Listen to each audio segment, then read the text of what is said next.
여러분 안녕하십니까? 전주 MBC 시사토론입니다. 익산 장전마을 집단암 발병 사태, 비료 공장이 원인이었습니다. 참으로 충격적인데요. 암 환자의 절반가량은 이미 숨졌고 그 비료 공장은 부도 처리됐습니다. 말문이 막히는 이 참담한 상황 어떻게 받아들여야 할까요? 오늘 짚어봅니다. 토론자 네 분 모셨습니다. 반갑습니다. 네, 반갑습니다. 예, 그제였습니다. 환경부에서 장전마을 주민설명회를 개최했는데요. 그 집단암 발병 사태와 관련한 것으로 알고 있습니다. 그 최종적인 결과로 받아들여야 할지요. 부시장님 어떻습니까? 그저께 연구소에서 연구 결과를 발표를 했습니다. 근데 암 발생 현황은 주민 99명 중 22명이 암이 발생했다 이렇게 발표했는데 최근 자료는 30명까지 늘었다는 자료도 있습니다. 조사는 어떤 걸 했냐면 오염 배출원에 대해서 대기, 토양, 지하수, 소류지, 침적 먼지 이런 것들에 대해서 조사를 했고 조사 결과는 비료 생산 공정 과정에서 발암물질인 TSNA, 담배 특이 니트로사민입니다. 그다음에 PAH, 다환, 방향족, 탄화, 수소류 이런 발암물질이 발생을 했다는 것을 확인을 했고 그 발생한 발암 물질이 사업장 내부 그리고 마을에서도 검출됐다는 것이 확인이 됐습니다. 그리고 표준화 암 발생비가 전국 대비해서 높다는 점도 확인이 됐는데 피부암 같은 경우는 21배, 그다음에 담낭암이라든지 담도암 같은 경우는 16배가 증가했다 이렇게 발표가 됐습니다. 그래서 이런 결과들을 종합을 해서 비료 공장 가동과 장전마을 주민들 암 발생 사이에는 관련이 있다고 추정을 했습니다. 그래서 연구자들은 영향을 줬다 이렇게까지는 발표를 했고 어제 오신 환경부 직원께서는 개연성이 있다고까지 말씀을 하셨습니다. 근데 논란이 됐던 점은 그러면 인과관계가 인정되느냐에 대해서 현장에서 좀 논란들이 있었습니다. 예. 이명택 의원께서는 어제 그 설명 자리에 그제 그 설명 자리에 있었던 갔었나요? 네. 어떻습니까? 그 결과 보고를 받고 어떤 느낌을 가지셨습니까? 그러니까 뭐 저는 전문가는 아니기 때문에 그냥 상식적으로 생각해 봤을 때 이게 원인으로 보인다, 개연성이 있다라는 말은 하는데 인과관계가 있다라고까지 표현할 수 없다. 그래서 어찌 보면 주민들의 마음도 그렇고 저도 그렇고 저는 조금 격하게 표현한 게 말장난인가 하는 느낌이 들 정도로 하는 좀 그런 부분에서 뭔가 이 부분에 해석하는 데 있어서 환경부가 대단히 좀 뭔가 이걸 너무 보수적으로 해석하는 게 아닌가라는 생각이 들었습니다. 그러니까 쉽게 말하면 어제 환경부의 설명대로 하면 과학적 확인을 했고 다만 거기를 인문사회학적으로 어떻게 의미부여하는가에 있어서 그렇게 표현을 했다라고 하더라고요. 근데 제가 생각할 때는 오히려 과학적으로 개연성이 있다라고 하는 어떤 결과가 나왔다고 한다면 환경부는 어떤 국민들의 생명을 보호하고 뭔가 이런 환경 문제를 해결하는 차원에서 책임을 갖고 있다고 봤을 때 오히려 인문사회학적으로 더욱더 적극적으로 의미를 부여해서 뭔가 이 주민들의 어떤 이런 피해를 보상하고 억울함을 뭔가 해소할 수 있도록 저는 더 적극적으로 인과관계가 있다라고 해석을 해주는 것이 맞는 게 아닌가 그런 생각이 들었습니다. 강공원 교수님, 네네. 혹시 환경부에서 이렇게 소극적으로 결론을 내릴 수밖에 없었던 뭐 그런 이유가 있을까요? 네, 이제 개연성이 있다라고 하는 것 자체가 그럴 수 있다라고 하는 의미를 갖는 것인데요. 이제 우리가 통계적인 관점에서 자료를 분석해서 들여다볼 때 상관 분석이라는 게 있고 상관 분석 가지고 이제 어떤 원인과 결과의 의미 부여를 하기는 어렵기 때문에 인과관계 분석을 하기 위해서는 회귀 분석이라고 하는 또 다른 개념을 사용을 하고 있습니다. 그래서 어떤 원인 행위가 증가함에 따라서 그 결과가 늘어나는가, 그 질병이 증가하는가 이런 부분에 대한 어떤 접근을 해야 되는데 이제 아시는 것처럼 지금 현재 비료 제조 공장이 가동이 중지되어 있다 보니까 현재 배출량을 알기 어렵고 배출량이 알기 어렵다 보니까 지역 주민들에 대한 노출량을 확보하기 어렵다라고 해서 이제 이런 것으로 인해서 이제 어떤 자료 해석의 제한점이 존재한다라는 것과 또 그다음에 이제 지역 주민들에게 대상자 수가 많지 않기 때문에 이것을 일반화하기에는 무리가 있다 이런 측면에 있어서 어떤 불확실성 이 부분을 제기하는 걸로 알고 있습니다. 네. 결과적으로 보면 이미 그 원인 관계는 사실상 개연성이라고 표현을 했지만 저희 일반인들이 받아들이기에는 그 인과 관계가 있다는 것으로 결론을 내릴 정도로 구체적인 수치가 지금 뒷받침되고 있지 않습니까? 네. 주민 대표 입장으로 여기 나오셨는데 어떻습니까? 그 설명의 결과를 들으시고 상당히 착잡하셨을 것 같은데. 저희는 정말 착잡하고 또 이렇게 분개하지 않을 수 없습니다. 저희 마을은 지금 전국에서 최대 암마을이라는 오명을 쓰고 있습니다. 그럼에도 불구하고 환경부 역학조사에서 추정된다, 개연성이 있다, 이런 정말 그 말같이 않은 그런 어정쩡한 그런 법으로도 통용되지 않는 그런 얘기들을 해서 마을 주민들을 두 번 죽이는 그런 역할을 환경부에서 하고 있지 않냐, 그런 생각을 하고 있습니다. 마을은 공장과 마을과의 관계에서 보면 공장이 여러 군데 있는 것도 아니고 그곳 한 군데에 있습니다. 예? 그 공장에서 아까도 말씀드렸지만 극악무도한 그런 우리가 알 수 없는 물질들을 갖다가 사용을 해서 그 대기 배출 시설로 해서 연기로 해서 사람을 죽이고 또 지하수로 해가지고 오염시켜서 이렇게 사람을 죽고 했는데 결과를 어정쩡하게 이렇게 결과를 내놓으니까 이 암마을이라는 그 오명을 씻을 수 있는 길은 소원하지 않나 이런 생각을 가지고 있습니다. 지금 그 비료 공장이 장전마을에 들어온 게 지금 2001년이라고 좀 알고 있거든요. 네. 물론 이제 공장 가동은 그 후에 이루어졌겠죠. 그런데 어쨌든 그때부터 이미 주민들의 민원이 지금 시작된 거죠. 네, 뭐 저는 2001년부터 가동이 된 걸로 알고 있고요. 예, 그리고 우리 시청 홈페이지에 기록으로 남아 있는 건 2002년부터 악취로 인해서 못 살겠다, 뭐 어지럼증, 구토, 그리고 일하다 쓰러졌다, 뭐 동물이 죽어나간다 이런 민원글들, 아이들이 정말 제대로 숨쉬고 살고 싶다 그런 일기를 쓰기도 하고요. 2002년부터 우리 홈페이지에는 기록으로 민원이 남아 있는 상황입니다. 그러면 그 주민들께서도 그때부터 민원 제기를 하신 건데 초기에는 물론 악취 문제였었겠죠. 냄새가 아주 심하다고. 그러면 그때마다 어떻습니까? 주민들께서는 그 실력 행사도 하셨을 것이고 그 공식적인 민원 제출도 하셨을 텐데 그때마다 어떤 해결책을 받으셨습니까? 그래서 지금 그 환경부 역학조사 결과에서도 이렇게 보면 과연 그동안에 행정이 뭘 했는가 하는 그런 생각을 가지고 있습니다.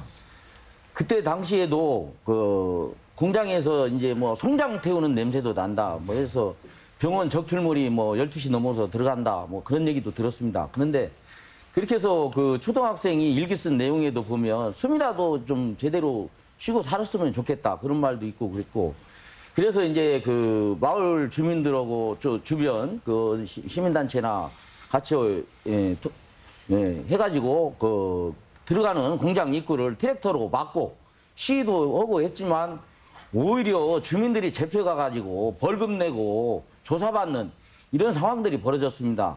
그래서 그 뒤로 사업자는 정말로 이제 주민들하고 대화조차도 이제 끊어버리고 정말 사업을 극악무도하게 줄기차게 12시간 연중 무휴로 지금까지 사업을 해왔던 겁니다.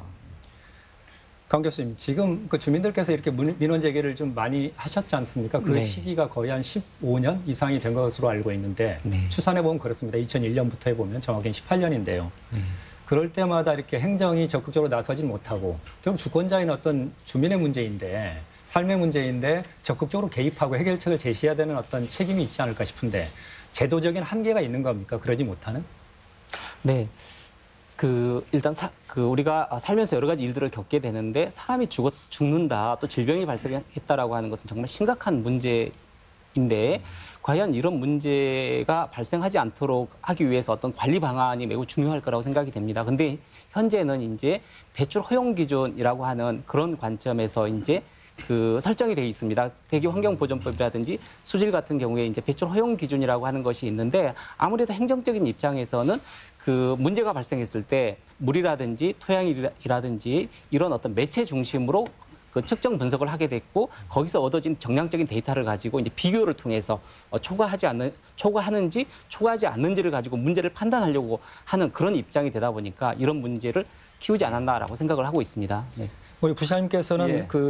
거기 부시장님으로 가시기 전에 예. 보건환경연구원장도 하시고 또 예. 환경 관련 일을 꾸준히 오랫동안 도에서 해오셨는데 예. 어떻습니까? 지금 행정의 힘으로 개입하는데 한계가 있었던 부분인가요, 이 문제는?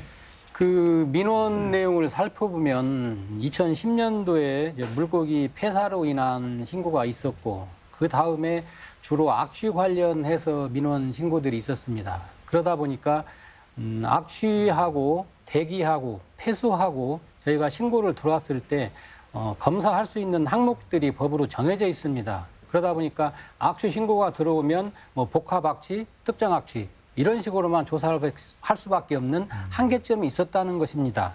그리고 저희가 지도 점검도 2013년 이후에도 꾸준히 했고 2017년 2월 달에 문제 제기가 된 이후에는 적극적으로 대기에 대해서 지도 점검을 열심히 했던 것은 사실입니다. 그러나 2017년도에 와가지고 TSNA하고 PAH라는 이제 말이 중간 용역 결과보고에서 나오게 됩니다. 그런데 법적으로 제도적으로 문제가 있는 게 뭐냐면 대기 배출 시설을 우리가 점검 나갈 때 항목이 한 60여 가지 항목을 검사하도록 돼 있습니다. 근데 현재 법상에서는 TSNA는 그 검사 항목에 들어가 있지 않습니다. 그러니까 일반적인 검사, 지도점검 수준으로 가지고는 그 항목을 검사할 수 없다는 것이 문제가 있고 PAH는 검사 항목에는 들어가 있습니다. 그러나 배출 허용 기준, 아까 강 교수님이 말씀하신 배출 허용 기준이라도 있어야 그 허용 기준을 초과하면 저희가 행정처분을 할 수가 있는데 허용 기준 자체가 없기 때문에 측정을 해도 행정처분하고는 연결할 수 없는 이 공무원들의 한계점이 있었다는 점을 좀 이해를 해주시기를 부탁드립니다. 법적 제도적으로 한계는 있었지만 주민들 입장에서는 정말 속 터지고 그럴 일이라고 분노할 수밖에 없을 거라는 어떤 생각이 참 드는데 네. 임 의원님 어떻습니까? 이런 설명들이 그러니까 좀 납득이 할 수 있을까요? 그러니까 이제 뭐 주민들로서는 사실 이 부분에 대해서 좀 납득하기가 힘든 상황이긴 합니다. 왜 그러냐면 이 시설이 2001년부터 2010년까지는 대기 배출 시설이 아주 조잡했고요. 그리고 폐수 배출 시설은 없었습니다. 그런데 2010년에 그 비료공장 바로 아래 저수지에 어떤 물고기 떼죽음이 일어나면서 그때 처음 폐수 배출 시설이 설치가 됐고 대기 배출 시설도 보완이 됐습니다.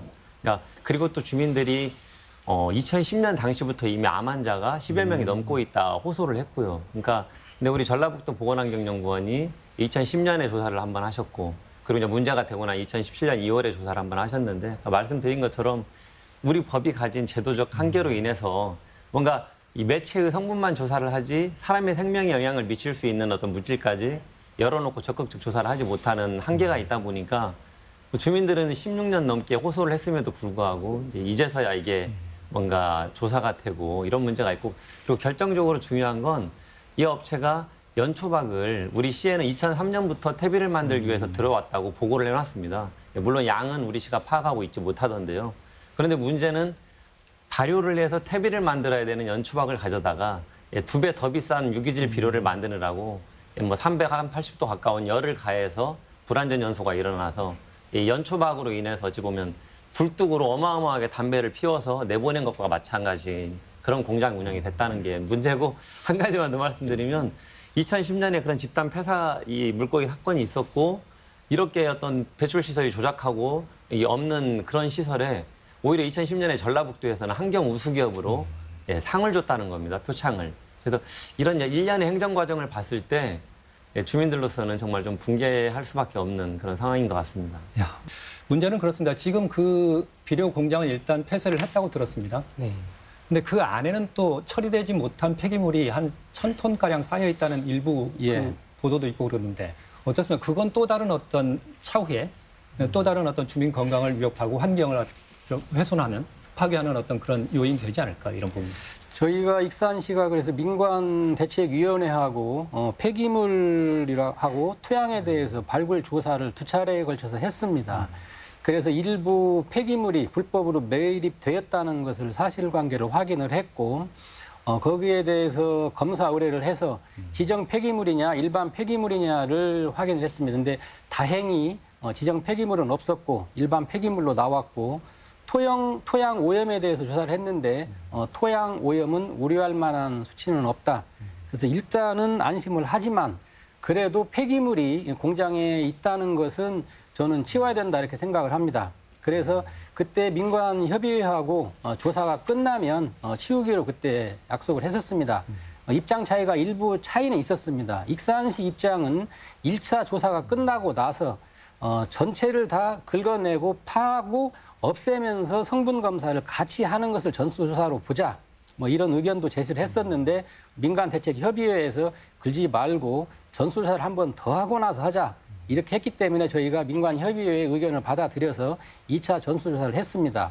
그리고 저희들이 폐기물을 치워야 되는 그런 원인 행위자가 원래는 금강농산이었지만 금강농산이 미광으로 이번에 경매로 넘어갔습니다. 그러면 폐기물 관리법상에서는 인수받은 자가 폐기물을 처리하도록 같이 넘어갈 수 있습니다. 그래서 저희가 미광에 대해서 폐기물을 처리 계획서를 내라고 이미 공문으로는 통보를 했고 그래서 처리 계획에 대해서는 협의를 하고 있는 중입니다. 그러나 전수조사 마무리되는 시점에서 협의회하고 같이 협의를 다시 해가지고 저희들이 그것은 조속한 시일 내에 폐기물은 처리할 수 있도록 하는 게 바람직하다 이렇게 생각합니다. 문제는 이런 것 같습니다. 환경부에서 그 용역 조사 결과를 발표를 했는데 제가 듣기에는 지금 그 공장 직원들 가운데서도 암 환자가 한 5명 정도 발생했다고 좀 들었거든요. 그렇다면 물론 그럴 수밖에 없기는 할 것 같습니다. 아까 앞서서 이제 말씀하신 대로 보면 공장도 이미 오염돼 있고 공장의 오염 물질이 어떤 토양이나 수목이나 어떤 물, 그 수맥이나 이런 걸 통해서 마을까지 오염시키는 상황이기 때문에 거기라고 뭐 예외는 아닐 거라고 생각합니다. 그 공장과는 500m 정도 떨어져 있다고 하죠. 그러면 이 상황이 좀 장기화, 이 방치 상태가 오래 가게 되면 피해 상황은 계속 또 확대될 거 아닙니까? 현재 이제 일단은 공장이 가동이 중지가 돼서 일단은 이제 대기 배출은 제한이 되어 있다라고 보는 것이고요.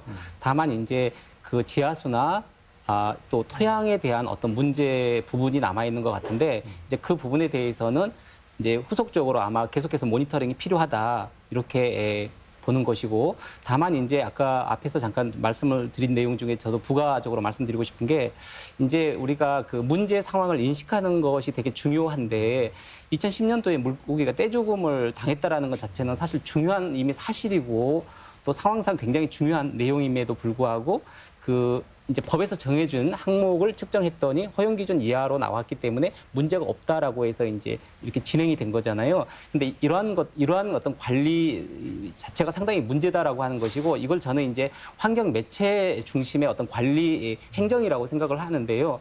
이번에 어떤 이런 사태를 겪으면서 이제 어떤 문제 인식을 할 때 매체에 오염물질이 얼마나 들어있는가라고 하는 것 자체보다도 일단은 사람의 건강 문제가 발생하거나 질병의 문제가 있으면 일단 문제가 있다라고 봐야 되는 것이고 이제 그 원인이 무엇인가에 대해서는 행정당국에서 심층적으로 조사를 할 필요가 있다. 이렇게 되어진다고 볼 수 있겠고요. 또 한 가지 이제 연초박 같은 경우에 이제 그 불법 사용이 되어졌는데 이게 그 아까 말씀하셨지만 폐기물로 이렇게 들어와서 사용이 되어졌다면 원래 이게 퇴비화로 되어졌기 때문에 비료 사용은 불법이기 때문에 왜 그 긴 기간 동안 뭐 1, 2년도 아니고 그 긴 기간 동안에 관리가 되지 못했을까라는 그런 아쉬움이 남는 것이고 또 한 가지 이제 그 최근에 행정처분 2016년 이후에 행정처분이 이루어졌습니다만 이제 2016년 이후에 집중적으로 이루어진 것이거든요. 그런데 그 전에는 왜 충분한 행정적으로 관리가 되지 못했을까라고 하는 그런 아쉬움이 좀 남는 것 같습니다.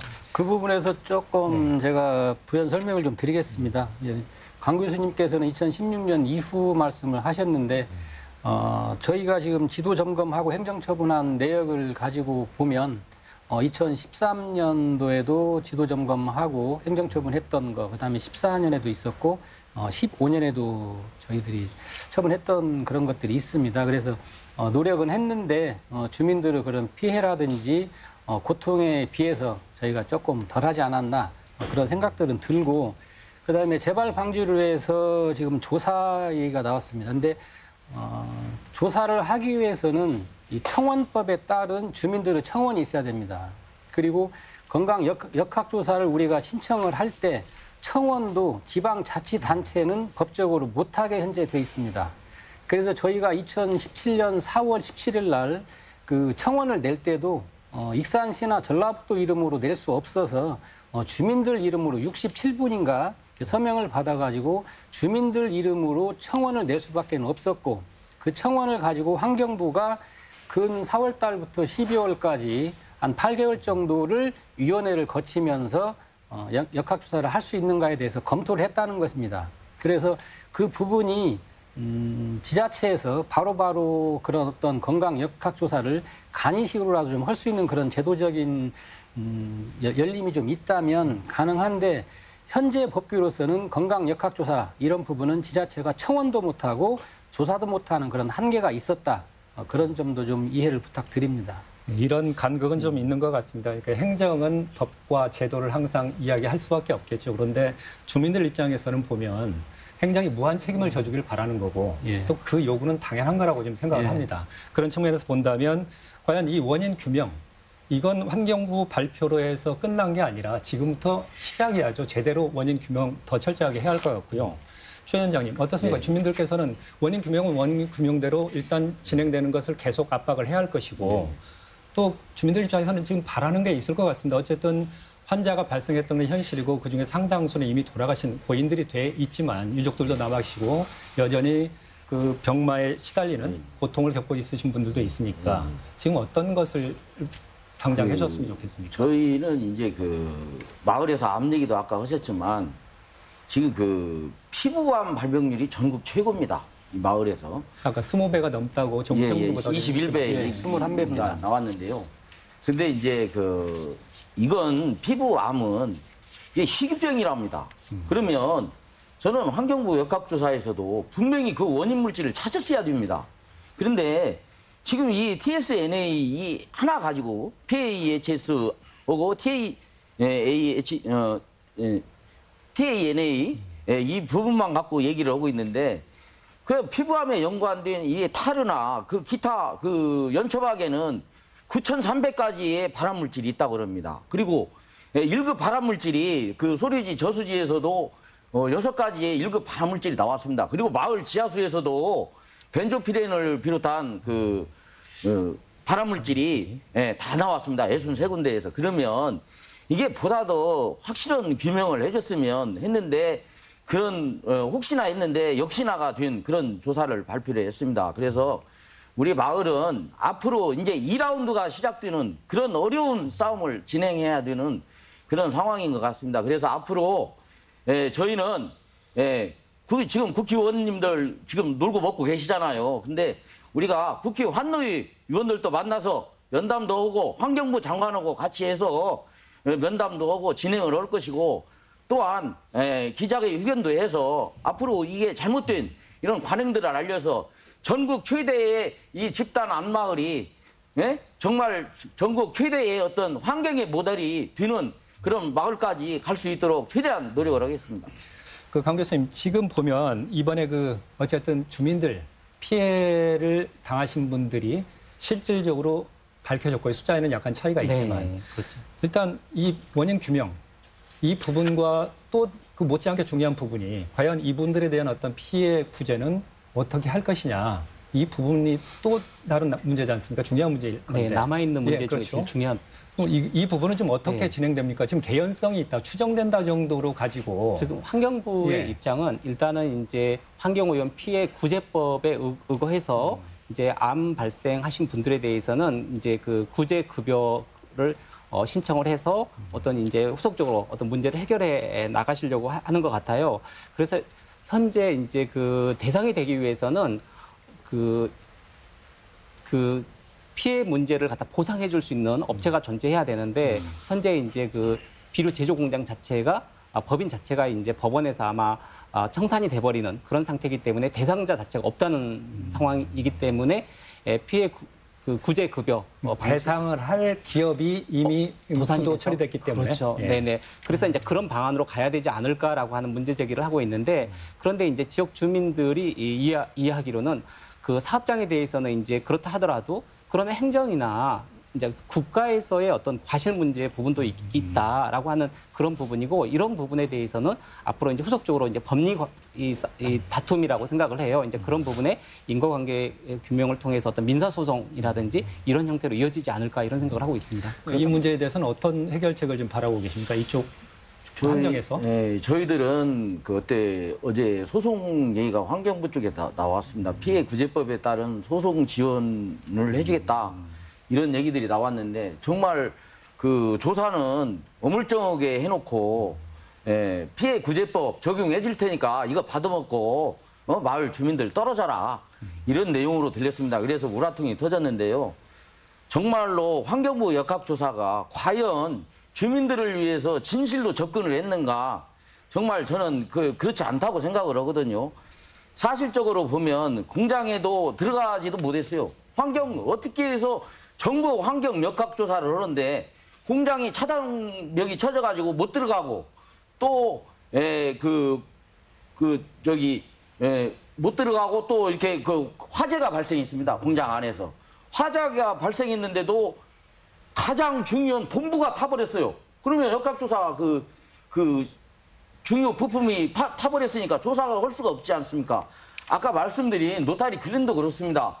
그것은 어떻게 환경부 역학조사 기간 중에 중요 부품을 떼가버리고 역학조사했다고 결론을 내놓는 이런 어리석은 그런 환경부가 어디 있습니까? 이해가 안 됩니다. 하여튼 주민들은 정말로 그런 피말리는 그런 과정을 겪어오면서 정말 울분이 터지는 그런 한스러운 상황입니다. 그리고 또 한 가지 문제는 그럴 것 같습니다. 어쨌든 거기에는 여전히 고통받는 주민들이 계시지만 사람이 살고 있다는 거지 않습니까? 네. 그렇다면 어떤 다시 훼손된 망가진 환경을 삶의 터전이니까 그걸 복구하고 다시 되돌리는 어떤 작업도 좀 필요하지 않을까요? 동시에? 예, 네. 그렇습니다. 그러니까 부시장님도 이제 같이 하고 계시지만 익산시에서 주민들이 이전부터 요구했던 게 그 회사를 경매로 나온 회사를 우리 시가 매입해서 환경공원을 조성했으면 좋겠다라든가 뭔가 좀 그런 방안에 대해서 연구를 해보자라는 이야기가 있었고 일단 시에서 기계도 떼가고 다 한 상황에서 뒤늦게사 좀 하는 아쉬움은 있지만 일단 그 회사를 매입하겠다라고 현재 예산을 세우고 그런 지금 추진하고 있습니다. 그리고 강공원 교수님께서도 그 관련 토론회에서 지역에서 진행된 토론회에서 그 일본에서 그 수은으로 인한 미나마타병이 생긴 지역에 그 당시에 그 공장을 그대로 사들이고 보존해서 지금은 일본의 전 국민이 찾아오는 어떤 환경 교육장이 됐다라고 하는 사례가 있다고 합니다. 그래서 어찌 보면 우리나라 최대 집단 암발병이 일어났고 대단히 어떤 유의미한 어떤 환경 교육의 장이 될 수 있겠다. 그래서 정말 슬프고 정말 그런 가슴 터지는 일이지만 이 사건을 계기로 해서 앞으로 대책도 잘 만들고 오히려 뭔가 익산이 그런 환경 교육의 장으로서 거듭날 수 있는 것도 그것을 비롯한 물론 이제 더 좋은 대안도 있을 수 있을 것 같고요. 뭔가 그런 쪽으로 저희가 더 지혜를 모아야 될 앞으로의 또 과제도 있는 것 같습니다. 예, 현재 진행 상황을 좀 말씀을 드리겠습니다. 그 매입 요구가 계속 있었고 환경공원 조성 요구가 계속 있었습니다. 그래서 늦었지만 저희가 공유산 관리 계획, 매입을 하겠다는 공유산 관리 계획을 의회에 제출을 했고 우리 임의원님도 계시지만 의원님들의 도움으로 공유산 관리 계획이 현재 통과되어 있는 상황입니다. 2회 추경에 예산을 확보할 수 있도록 저희가 예산 신청을 다시 하겠습니다. 그래서 의회 설명드리고 매입을 해서 그 장소를 어떻게 할 것이냐에 대해서는 저희들은 민관협의회와 긴밀한 협의를 거쳐서 해야 된다 이렇게 생각을 합니다. 그래서 그렇게 진행을 하겠고 또 중요한 것은 그분들의 건강 관리입니다. 그래서 의료 혜택이라도 제대로 볼 수 있도록 하는 것이 저는 타당하다고 생각합니다. 그래서 다행히 원광대병원하고 익산시 의사회에서 저번에 모금운동도 해서 2천만 원 정도 기탁을 했던 걸로 알고 있고 감사드립니다. 그리고 한 2년마다 해가지고 장전마을 주민들은 구대 암에 대해서 검진을 하도록 지금 협약을 했고 암 치료비, 그다음에 피부질환 치료비까지도 지원을 하고 인근 마을까지도 지금 확대해서 의료 지원을 좀 넓혀가려고 생각을 하고 있습니다. 그리고 이번에 역학조사 결과가 이제 확실하게 어떤 문서로 통보가 된 다음에는 저희가 사후 관리를 익산시에서 하도록 되어 있습니다. 그래서 현재 확보된 예산은 2억 1,400만 원이 있지만 앞으로 필요하다면 그런 예산은 적극적으로 더 확대를 해가지고 사후 관리에 나서겠습니다. 사후 관리의 초점은 일단 환경이 더 이상 훼손되지 않도록 모니터링하는 것이 첫 번째고 두 번째는 주민들 건강 검진을 계속 실시함으로써 앞으로 발생할지도 모를 발생을 막을 수 있는 그런 제도 장치들을 계속 해나갈 계획입니다. 알겠습니다. 강 교수님, 네. 지금은 장전마을이지만 실제 우리 주변만 하더라도 그 전에 남원에 내기마을이 있었거든요. 네네. 그리고 현재는 완주 매립장, 그리고 고창에서도 생활 폐기물 매립장이 지금 문제가 되고 있거든요. 네. 우리가 앞서서 물론 제도적인 법적인 한계를 이야기하긴 했습니다만 이런 것들을 그것으로 핑계 대고 마냥 밀어둘 수만은 없는 문제 아닐까 싶어요. 지금은 내기마을이지만 내일은 또 누구의 문제가 될지 모르는 문제니까요. 네, 그렇습니다.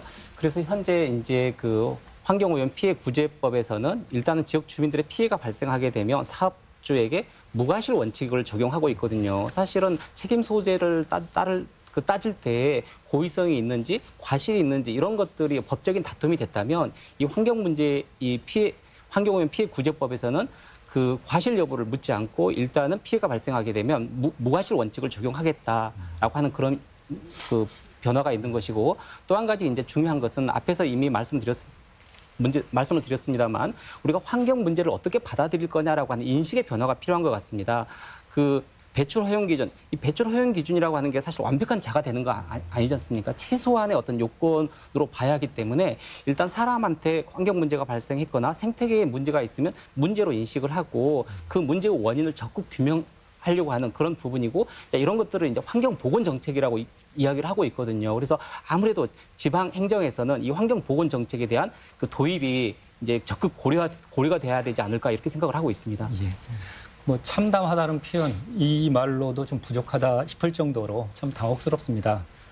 더 하실 말씀들도 많을 줄 알지만 시간 제약도 있고요. 여기에서 마지막으로 짧게나마 더 덧붙일 말씀 있으시면 들으면서 마무리하도록 하겠습니다. 먼저 최 위원장님. 예. 네.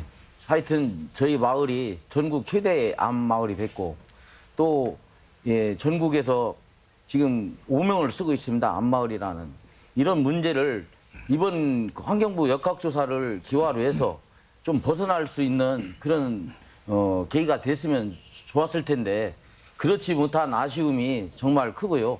다시 어떻게 이 문제를 제기해서 마을에서 싸워갈 걸 생각하면 정말 좀 캄캄합니다. 그러지만 어쨌든 여기까지 온 이상 이렇게 물러설 수는 없습니다.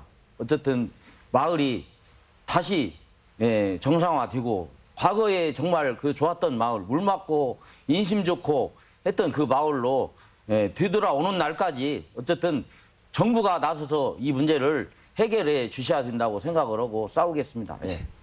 강공원 교수님. 네.